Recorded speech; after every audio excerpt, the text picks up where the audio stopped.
Oh, KRISHVIA.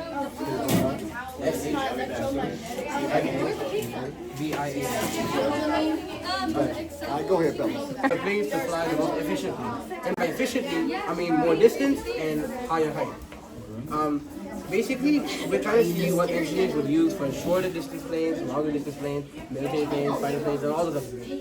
But the wing shapes, we just changed them. But with the changing of the wing shape, change the entire shape of the size of the airplane, so they're all different. Which one of these planes were modeled before? The Boeing? The Boeing. I would say that one. Would you say this one? Yeah. So why would you say that one? Why would you choose this one?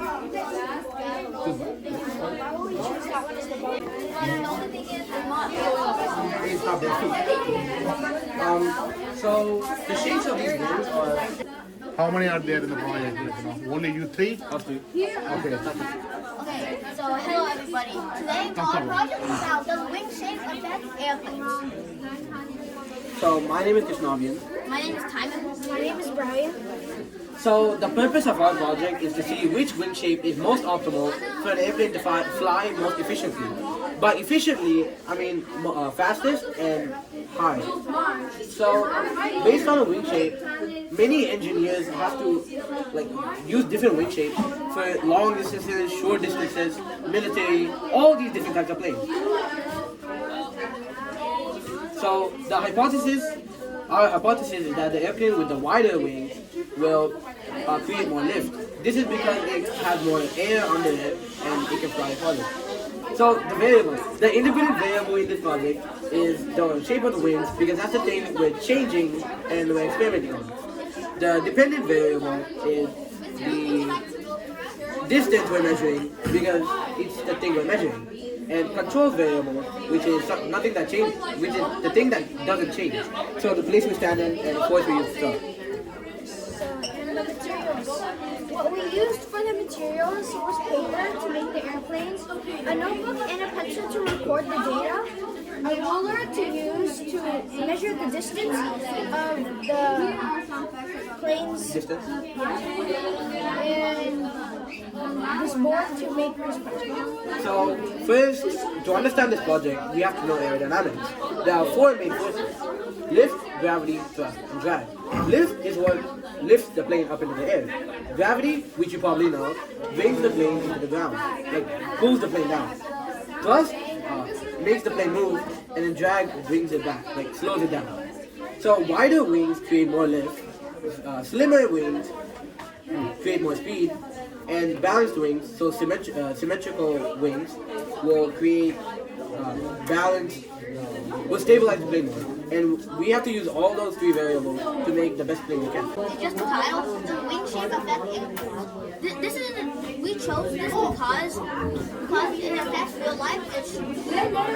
Because there's many different wing shapes, such as these example models and these planes are board.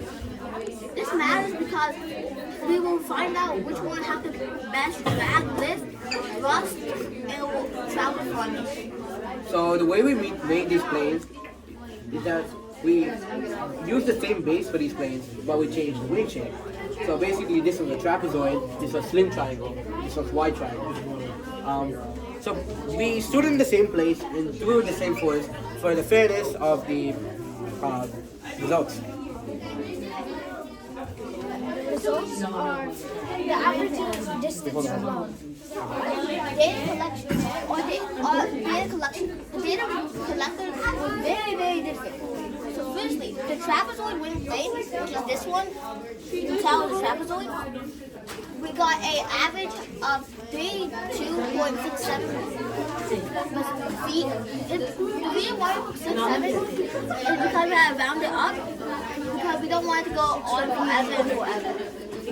We got this because we added all these divided by 2. The next plane was the big trial, which we also did 3 trials, which got an average of a horrible 7.67. And finally, we got the regular plane or control variable.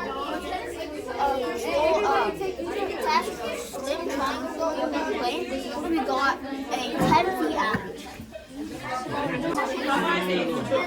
Trapezoid shaped plane flew 32.67 feet.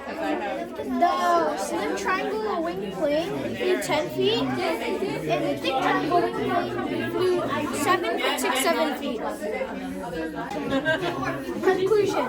The airplane with trapezoid wings flew the farthest. This shows that the wing shape does affect how an airplane does fly.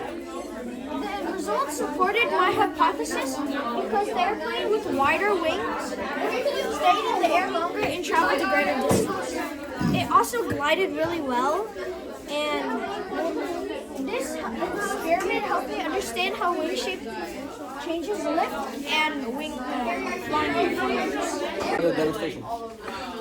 So this is the bad wing, which doesn't go too good, as you can see.